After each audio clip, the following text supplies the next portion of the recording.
Hello, Kermit here with some orange pickle 2. This is going to be a video for a well-traveled Acer Aspire 1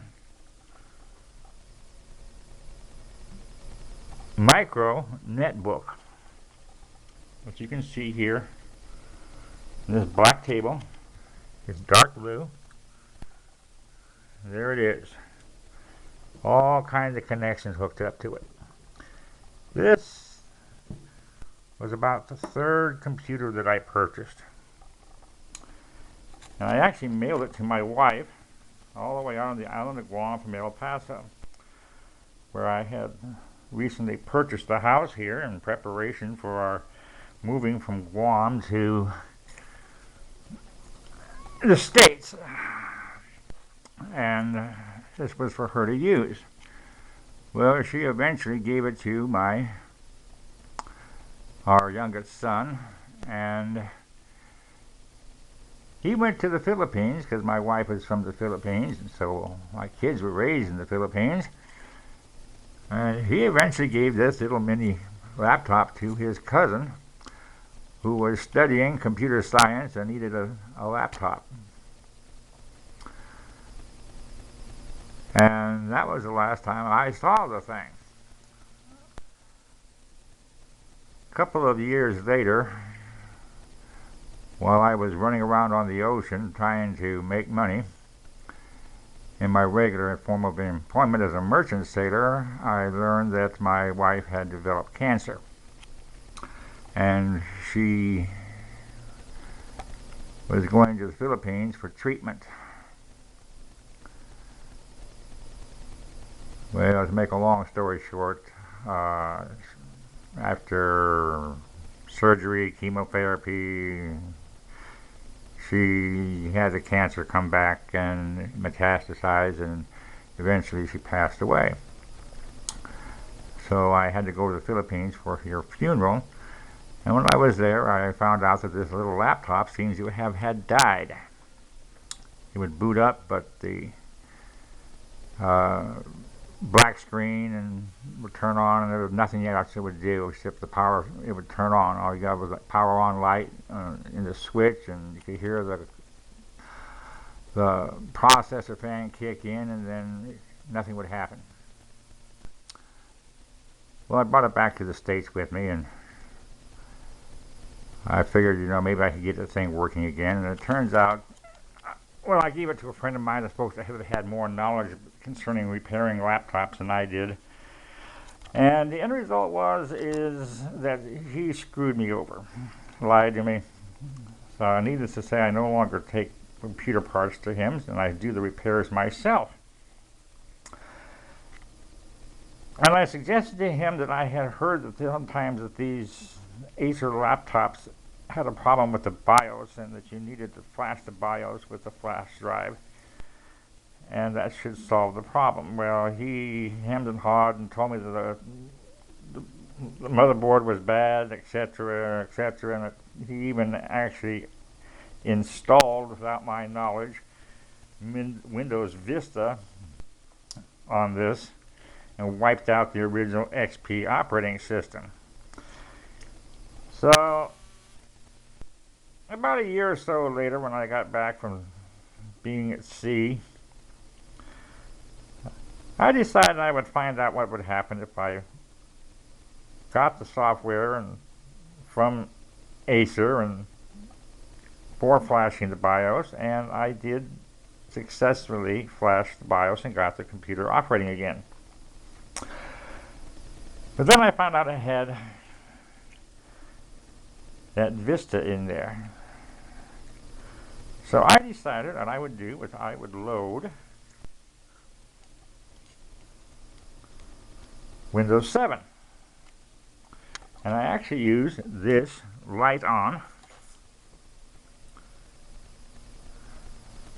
It's very expensive external Light-On DVD burner player light scribe capable. It's got ability for doing dubbing. It's got its own power supply that hooks up to it, and it's got this own USB cord that goes to it. And that's what I used with the DVD to install the operating system on this little laptop. Well, shortly after that, when I booted it up for the first time, I started smelling something that smelled suspiciously like fire. Well, by the time I got it unplugged and shut off and whatnot, and started snooping around to see what was going on and what wasn't going on, I found out that the ribbon cable for this right here had burned itself up. It shorted out. So, how did I solve not having a mouse? Lots of USB ports. External mouse. This thing's starting to look more and more like a modified desktop than it is a netbook now, isn't it? Well, I'll tell you what, this thing has 3 ports. And you know something? I've got this external monitor hooked up on there. It's a lot easier to see it than it is for you to see this little tiny thing here. I have fairly large fingers, and if I was to put my fingers on these little tiny keys, I have one heck of a hard time typing on it. As you can see, but this external USB keyboard right here, hey, I can close this thing up, forget about this, let it sit right there. Oh, well, I can't close it up all the way. That thing temporarily shuts it down. Hit that button again.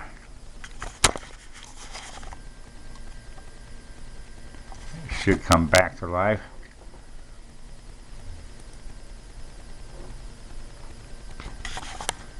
Well, I won't close it down. It tends to put it to sleep. I'd forgotten that. Well, haven't used it for a while. So anyway, you can set it up so it just uses the external monitor that you plug in. You can actually shut off this monitor. Use the external keyboard and use it basically like you would a desktop. Well, that's my thoughts on this. I hope you enjoyed the video, enjoyed the history of it. Oh, I forgot something. Backing up. I decided I was going to upgrade the memory in this. I didn't realize that at the time that Acer had installed 1/2 gig of memory soldered in place in the motherboards. So I was curious as to what kind of memory I had in this. I didn't have an owner's manual for it anymore.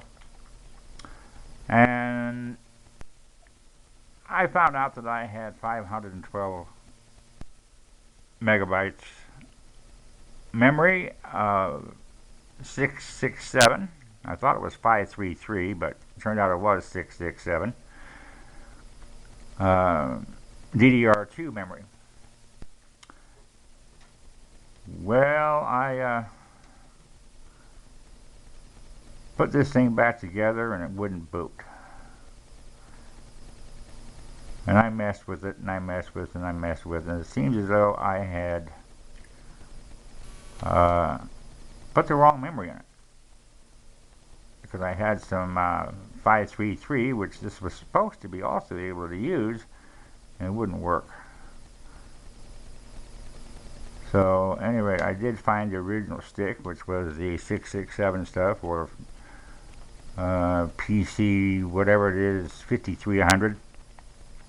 And I was able to get this thing functional again here not too long ago, because it actually died because the memory did not quite get inserted properly, and I had to go do other things and just bagged it up and dragged this thing out a couple of days ago and started playing with it again.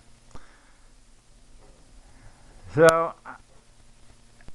that's the history and the story behind this year of purchase, 2008 Acer Aspire 1 netbook that is currently hooked up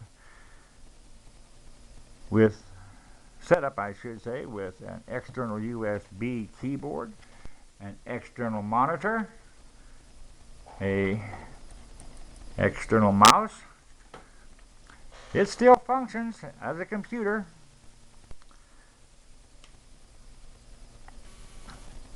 Even after it has been to the Philippines and all the way to the Philippines and back to the United States.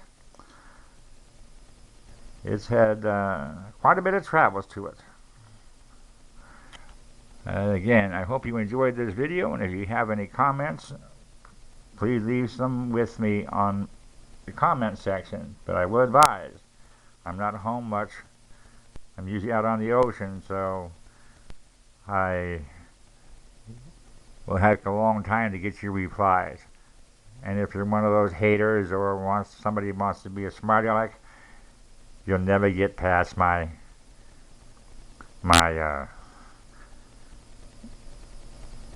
editing process, because I will allow no haters to make posts on my page or allow people to use vulgar language. If you enjoyed the video, be kind in your comments. Thank you.